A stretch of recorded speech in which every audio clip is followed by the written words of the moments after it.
Hello everybody, Massimiliano Verdi, President of Neapolitan Academy, to preserve, safeguard and teaching Neapolitan language. We are author of the first course of Neapolitan language, recognized by the municipality of Naples according to the CFER system. And also we work to help to support any linguistical communities that has problem in all around the world, from Latin America to the United States, from Greece and so on. We are also author of the many projects also for the school, for example Palasciano di Pianura in Naples, and the last one, the Elena di Savoia Institute, to teach Neapolitan language according the system, according the book, according the work of one of the most important professor of Neapolitan language, that is Professor Carlo Iandolo and Dr. Raffaele Bracale. They spent their entire life to teach, to promote, defend Neapolitan languages, and they are also the inspiration or the supporter of our work, international work. We work also with the Lingua Pax International, that is an association that has a consultative status for UNESCO, and so on. We work also for a social linguistical group in Latin America, for the UNACH, University of Chiapas, for Italian American educators, and so on. Because to defend a language, and in this case Neapolitan language, is defend and promote a human rights, a cultural right.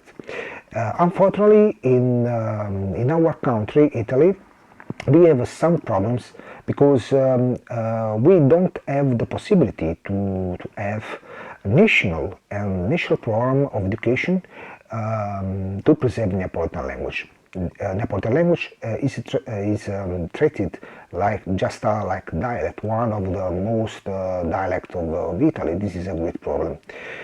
We have our identity, we have our heritage, we have our language, but we don't have the possibility to learn correctly our language. This is a very great problem. We follow this work as Accademia Napoletana. In Italy, we try with many with many problems in this way, and internationally.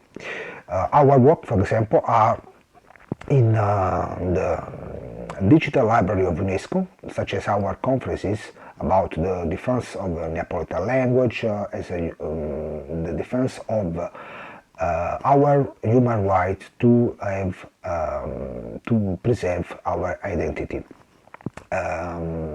Neapolitan language has got more than 7 centuries of literature.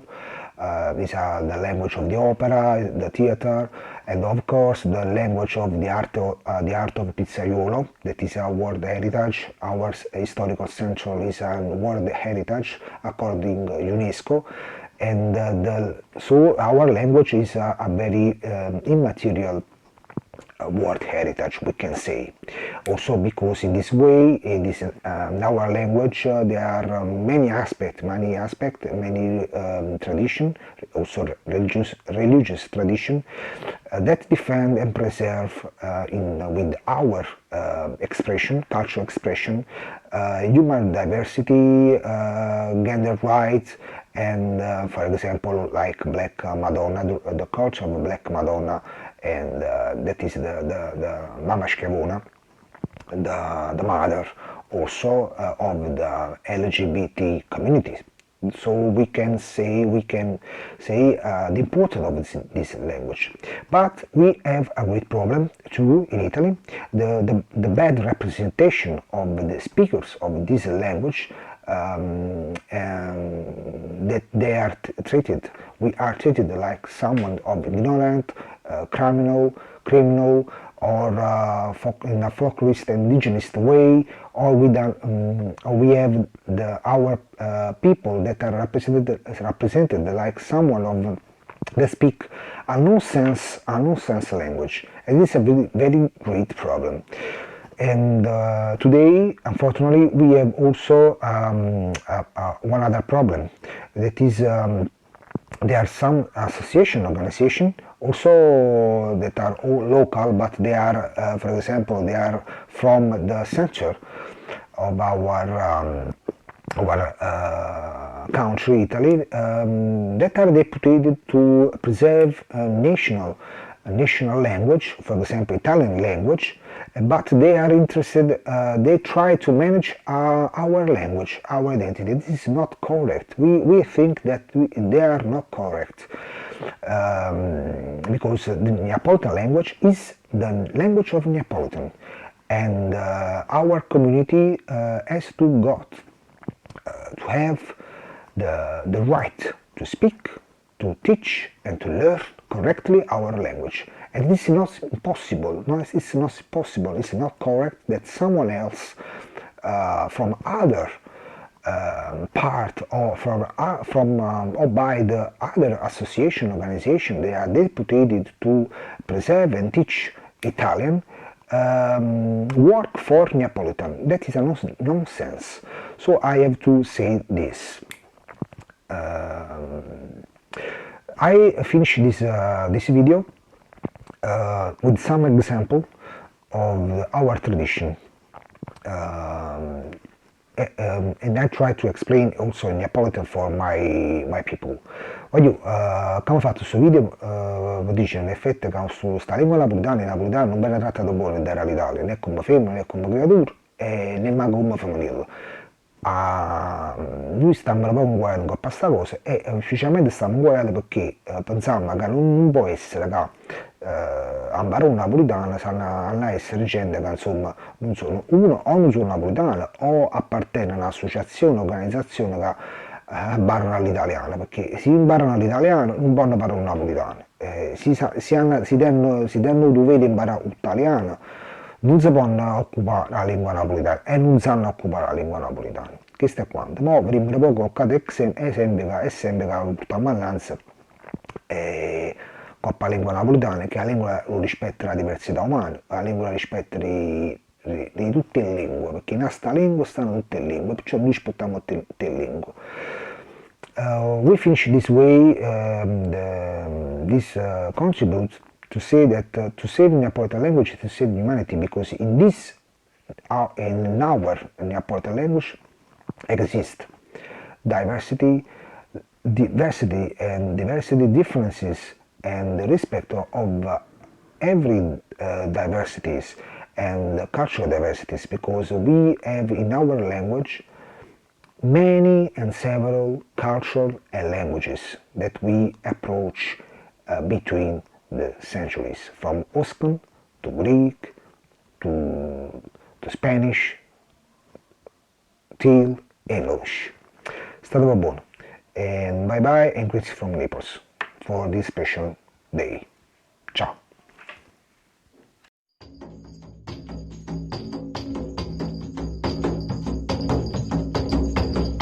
E come sarà bella stata porra, e come sarà bella stata porra.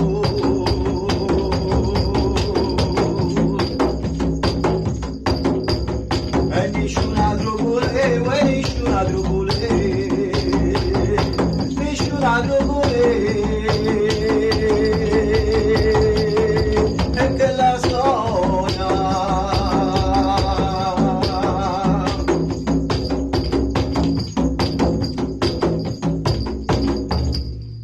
Salve a tutti, un grandissimo saluto da Lello Traisci e la Teca Castellana. Ebbene, ci troviamo qui per esporre un altro quesito e cercarci di dare delle nuove risposte per quello che era anticamente l'importanza della vera lingua napoletana, non il napolese, il napoletano, ed quello che riguardava la cultura artistico-teatrale. Ebbene, è importante fare un salto all'indietro, ma molto all'indietro nel tempo, perché noi vediamo che già nel 210 avanti Cristo, 210 avanti Cristo, esistono dei tracciati scritti in lingua osca, che è la mamma e il papà che hanno fondato la vera lingua napoletana, la vera lingua napoletana, e quindi vediamo che nel nome di alcuni compositori come Novio e Lucio Pomponio, in quel periodo, III secolo a.C., avevano composto e scritto le famose Fabulae Atellane. Vediamo che nella Piana di Atella, Sant'Arpino, Afragola, Casavatore, Orta di Atella, Caivano e tanti altri paesi che oggi limitrofi, si parlava e si scriveva questa lingua, addirittura la studiavano, se la tramandavano. Bene, cosa dire? Cos'erano le Fabulae Atellane? Erano delle farse teatrali popolari che si rifacevano a quello che erano i baccanali della ritualistica della prosperità della madre terra. Si parlava e si recitava di fenomeni di socialità e di vita quotidiana contadina.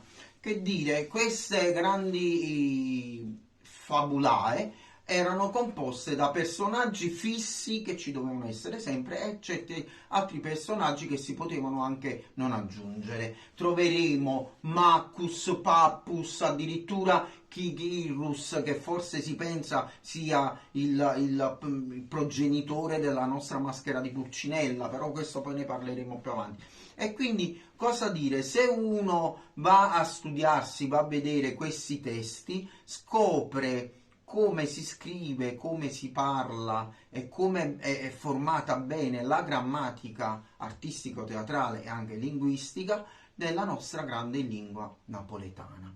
Oltre alle Fabulae Atellane, se andiamo un poco più giù, abbiamo un grande capolavoro, eccolo qua, ve lo faccio vedere, Lucunto de Licunti, del grandissimo Giovan Battista Basile. Questo grande scrittore, poeta, che più ne ha più ne metta, compose e scrisse 50 favole per raccontarle sia ai grandi che ai piccini e per tenere loro un pochettino l'attenzione, per farli stare più calmi. Dobbiamo dire che grazie a Giovan Battista Basile poi troveremo tutte le altre favole che sono emerse dopo Hansel e Gretel, Cappuccetto Rosso, Cenerentola, sono tutte state ricopiate da questo grande libro, che guarda caso è scritto anche esso in lingua napoletana. Cosa dire? Un'altra farsa bellissima che abbiamo in lingua napoletana, arcaica, quella vera, quella tutelata dall'UNESCO, no? È la Zesa. La Zesa, che è una storia dove Zesa, moglie di Pulcinella, vuole dare in sposa alla figlia perché ovviamente ci tiene che si sposa una persona che abbia studiato, che sia preparata e che possa avere una vita sociale un pochettino più avvantaggiata di quella che ha avuto lei, no? Avendo sposato Pulcinella, che come tutti sappiamo era una facente, era uno che si scansava le fatiche. E vediamo in questa grande scena teatrale dove viene sfatata la diceria della cultura patriarcale, anzi no, è proprio Zesa che porta i pantaloni nella famiglia e comanda tutta la situazione e prende in giro il marito Pulcinella. Quindi che dire, noi con la lingua napoletana, con l'arte napoletana, vediamo che abbiamo discendenze e abbiamo dei pilastri culturali veramente antichi. Una cosa è certa, che se andiamo a studiare approfonditamente questi testi, poi ce ne saranno anche altri, io ve li proporrò piano piano, vedremo che lunge dalla cultura popolare contadina napoletana la volgarità. Noi in questi testi non troveremo mai brutte parole, volgarità, gesti osceni. Mai. Se casomai ci dovessero essere, perché sono legati e vengono male interpretati alla madre terra e alla procreazione. Poi dopo, col tempo, purtroppo, qualche attorucolo di poco conto e qualche artistucolo che doveva emergere per forza ha incominciato a traviare questa grande cultura popolare che noi abbiamo, mettendo parole sguaiate, gesti poco consoni e cose. Quindi ricordatevi, la cultura napoletana, lunge da volgarità e da atti poco simpatici. Arrivederci, un bacione da Lello Traisci e dalla Teca Castellana. Ciao, ciao a tutti, viva Napoli, viva la lingua napoletana, tuteliamola. Ciao.